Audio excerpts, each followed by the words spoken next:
Gibran Ramírez, Federico Doring y Arturo Ávila debaten el tema de índice de corrupción en México y por la presunta relación del general Cienfuegos con el narcotráfico. Gibran menciona que la única explicación de la corrupción en México es la cultura priista, de que roban pero al menos salpican, haciendo referencia a que los morenistas roban pero al menos entregan programas sociales. Doring sostiene que los indicadores internacionales de transparencia demuestran que la gente sabe que Morena es una ratería de gobierno, luego de que el gobierno de AMLO supuestamente tuviera una puntuación de 26 puntos. La organización Transparencia Internacional da una puntuación de 0 a 100 puntos a los niveles de percepción de corrupción en un país, en donde 0 significa altamente corrupto y 100 significa muy limpio. Mientras que Arturo Ávila menciona que le va a dar clases a Doring de cómo se puede medir la corrupción de forma correcta, al mencionar que con datos del INEGI la corrupción en términos federales disminuyó de 2021 a 2023 y que el informe de Transparencia Internacional retoma 2 grandes casos de corrupción, Odebrecht y la estafa maestra, como parte de su expediente, casos que no sucedieron en la administración pasada, por lo que Arturo precisa que al hablar de corrupción hay que estar preparados. En cuanto al tema de Cienfuegos de supuestamente estar vinculado con el crimen organizado en años pasados, Doring menciona que hay 40 testigos de los Beltrán Leiva, mismos que declararon en contra de García Luna, que atestiguaron que Cienfuegos se reunió personalmente con la delincuencia. Arturo menciona que la carpeta de investigación a Cienfuegos AMLO pidió que se publicara, por lo que no había elementos para enjuiciarlo en Estados Unidos y mucho menos en México. Aquí te dejo el video completo para que lo cheques tú mismo.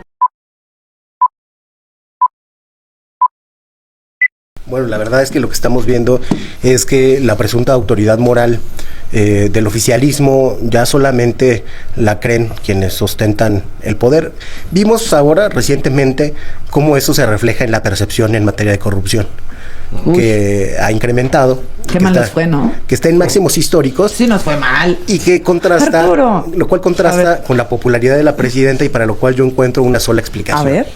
Que es la cultura priista de estos roban, pero al menos salpican, ¿no? Con los programas de transferencias. Es lo único que podría empatar los dos datos estadísticos. Entonces, en la política mexicana estamos en un proceso de degradación ya hace años. No podía yo dejar pasar esta gran intervención de la corrupción. A ver, aquí está. Mira. Bueno, sí. Lo del índice de corrupción que se dio a conocer. No, pero el contexto, tú lo dijiste muy bien. Las tranzas, las robaderas de los hijos de López Obrador. ¿Yo lo dije? No, lo dije, no lo estoy diciendo yo. Pero esa gráfica demuestra que el nivel de percepción de corrupción en México es incluso inferior al del Fobaproa. Ahí está el 94 y 95. Ustedes lograron que los indicadores internacionales de transparencia demuestren que la gente sabe que son una ratería de gobierno, que estamos en ese 26, es menor que el 26.6 y ese 26.6 es en el Fobaproa. O sea, es el peor en 30 años. Cedillo 26.5. Y en el 2024 nos fuimos al 26. Por eso es el peor en 30 años. Pero el contexto histórico, Sena, es que la haya logrado los mafiosos de los hijos de López Obrador, ¿no? ¿No cabe la posibilidad de que también los ciudadanos estén calificando gobiernos estatales y municipales? Cabe la posibilidad de que hayan calificado, pero lo que dijo el presidente, él dijo cuando era candidato, que al día siguiente bastaba con que el presidente no fuera corrupto para que todo se iba a cambiar. Lo mismo que dijo de la inseguridad. En cuanto llegue yo, se va a acabar las matanzas. Entonces, eso hay que dejarlo asentado, es una verdad como una casa. Ustedes lograron una percepción con metodología internacional de que dejar un país todavía más que nunca jamás. Más que en el Fobaproa. Imagínate lo que es para Andrés Manuel tener una evaluación por debajo de la que había en el Fobaproa. En el 2024, básicamente, ¿no? Hoy está de suerte Federico Doring, porque le voy a dar una clase de cómo se puede medir la corrupción de forma correcta. El índice de Transparencia Internacional, efectivamente, cerró el último año de la administración de Andrés Manuel López Obrador con 4 años consecutivos con una calificación de 31 puntos de 100 posibles. En 2024, nuevamente la organización nos pone en la posición 140 de 180 países evaluados, en niveles similares a Irak, a Uganda, a Nigeria, ¿no? En el ranking hay 100 puntos que representan la mejor calificación posible, ¿no? Y México obtuvo 26 puntos, ¿no? Lo que en teoría, en la narrativa que trae aquí Federico Doring, marcaría un retroceso. Pero a ver, vamos a entrarle un poquito a los datos concretos cuando uno se mete a leer qué es lo que te da de información Transparencia Internacional. El índice de percepción de corrupción, el IPC, que es el que utiliza Transparencia Internacional, no mide casos concretos ni de corrupción real. Lo que mide son percepción de sectores. expertos sobornos y empresarios, lo que no necesariamente refleja la verdadera situación de combate a la corrupción. ¿Cuál es una buena herramienta para poderla ver? Es la encuesta nacional de calidad de impacto gubernamental del INEGI. ¿Por qué? Porque se reflejan experiencias directas de la población, y en estas experiencias directas de la población hay una reducción significativa en la percepción de las y de los mexicanos desde 2017 a las gentes que les preguntaron con 18 años. ¿Cuál es la más reciente del INEGI? La última que está aquí viendo es 2023. Unos datos importantes nada más. La corrupción en términos federales disminuyó de 2023 y 2021. Los trámites estatales, efectivamente, que tú lo acabas de comentar, han sido los más afectados históricamente. Y donde peor estamos son los trámites municipales, como pago de agua, predial y otros servicios que han mostrado un alta de corrupción desde 2003. Entonces, cuando hablemos de corrupción, cuando vengamos a estas mesas, ¿no? Pues hay que venir preparados, Federico. Sí. No hay que venir nomás con información. Hay que venir con la percepción de la gente, por favor. Es muy importante que en el índice de transparencia internacional, que tiene muchos años probado, hay consideraciones no solo cuantitativas, como en el caso del INEGI, sino cualitativas. Y las cualitativas son muy importantes. Según el expresidente López Obrador, la corrupción más importante era la corrupción de arriba. Eso es muy importante, por ejemplo, en el caso del FOBAPROA, donde la mayor parte de los empresarios estaban en contra de lo que estaba pasando, porque solamente unos cuantos plutócratas se iban a quedar con mucha lana de los mexicanos. Entonces tiene sentido que al escuchar expertos, empresarios, en ese momento tuviera una calificación tan baja en materia de transparencia. Entonces, considerar esos sectores donde está el gran dinero, donde se adjudica ahora directamente y antes se licitaba, donde han surgido empresas nuevas de amigos del gobierno, todavía eso, tiene sentido, además de la parte cuantitativa que Transparencia Internacional se incorpora también. El general Cienfuegos, déjenme dar ese brinco. La presidenta Claudia Sheinbaum insiste en que fue liberado en Estados Unidos por falta de pruebas. No hay un documento que sea así de explícito respecto al caso, Gibran. No hay el documento. Se trató de un asunto político, pero yo creo que es una gestión que estuvo bien que se hiciera desde el gobierno mexicano, porque hasta que no haya transparencia en los pactos mafiosos entre los dos países, no tenemos por qué soportar el bullying de los Estados Unidos. ¿Con quién acordaba Cienfuegos?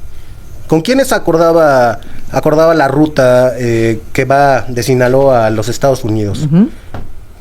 ¿Cuál era la aduana más cercana? ¿Dónde estaban los agentes que están tan prestos a vigilar a los migrantes y otro tipo de tráficos?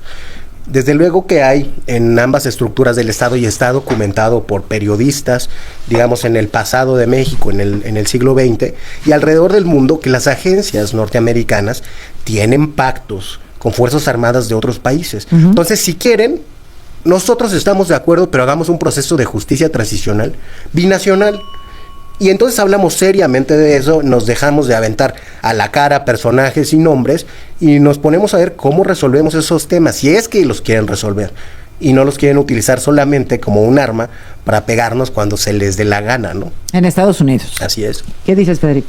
A ver, yo digo que hay un cinismo galopante de la presidenta. Nunca fue exonerado. Y el acuerdo fue solo diplomático para que se le juzgara en la jurisdicción nacional.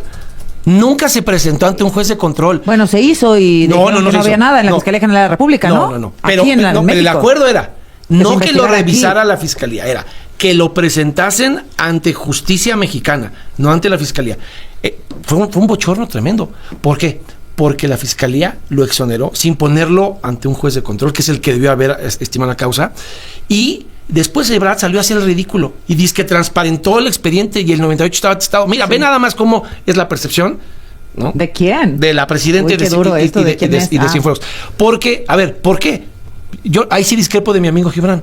En la misma corte de Brooklyn, donde está el exfiscal de Nayarit por narcotráfico, Vieita, están los testimonios. Hay 40, te lo dijo aquí de Mauleón, está en su columna, 40 testimonios de gente de los Beltrán Leiva que dicen que les pedía para los refrescos. 40 testimonios que dicen que acredita el patrón Sánchez, el sobrino de los Beltrán Leiva, que él se reunió personalmente. Eso está Igual que el caso de García Luna, así como hay testimonios en contra de García Luna, esos testimonios están en la misma corte de Brooklyn y son con los que remitieron. ¿Y qué dijo el farsante de Barr? Ay, es que esas conversaciones no prueban nada. ¿Cómo no? Esas conversaciones, esas escuchas, como las de los aviones que están volando para intervenir comunicaciones, son las que soportaban el caso de García Luna. Si el caso de García Luna se basó en testimonios y se dijo que había suficientes elementos para dictarle una sentencia, aquí igual, nada más que esto nunca llegó ante una corte. Y los 40 testimonios están acreditados en la corte, no es el dicho del PAN. ¿Un acuerdo diplomático? Arturo. No, no es un acuerdo diplomático. Solamente 2 temas, hablando de transparencia, para dejarlo muy claro. La encuesta de ENSIC, que mide víctimas de corrupción, en 2017 alcanzó el punto más alto de mujeres y hombres, en 2023 el punto más bajo, que fue la última medición. Y ojo, para Federico, que normalmente no hace bien su chamba, decirle que el informe que menciona Transparencia Internacional menciona 2 grandes casos de corrupción como parte de su expediente, que son Overdreck y la estafa maestra, que ni siquiera sucedieron en esta administración. Le invito a que lo lea profundamente. Claro, pero si incluyeran Segalmex. Voy al siguiente tema. Yo les di tiempo. O sea, si incluían la escuela nuestra y los miles de millones observados. La diferencia en Segalmex, que nosotros sí tenemos judicializados estos casos, desmantelamos redes de corrupción que antes, no es cinismo, es la realidad. Hay más de 57 a Ignacio personas Valle, el responsable de todo. Hay más de 57 personas encarceladas. Déjame decirte por qué estás mintiendo en un asunto muy delicado. A ver, ¿por qué? Ignacio Valle era el titular de Segalmex. Sí.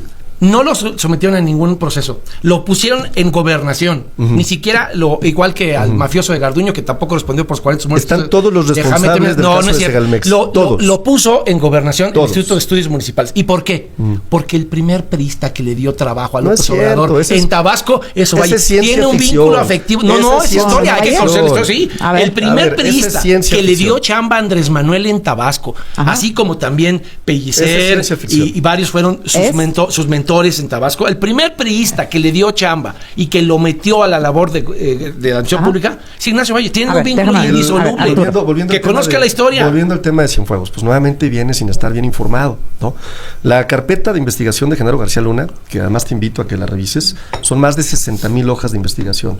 Contiene grabaciones telefónicas, conversaciones telefónicas, comunicaciones, videos incluso, ¿no? En donde se demuestra, y por cierto, tiene una integración financiera muy clara de lavado de dinero de las empresas de Genaro García Luna. No es una carpeta que se creó a través de testimonios. Esa parte me parece bien importante y se me hace muy irresponsable venir a una mesa a decir eso.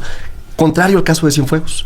El caso de Cienfuegos, el tema de Cienfuegos, en contraste, es completamente distinto. El presidente Andrés Manuel López Obrador pidió que la carpeta, tal y como estaba, se abriera. Y es una carpeta pública completamente. ¿Sí te acuerdas que el 98% ¿Qué es lo que ¿Qué es lo que indica la carpeta? Conversaciones de una fuente que no saben si es Cienfuegos o no.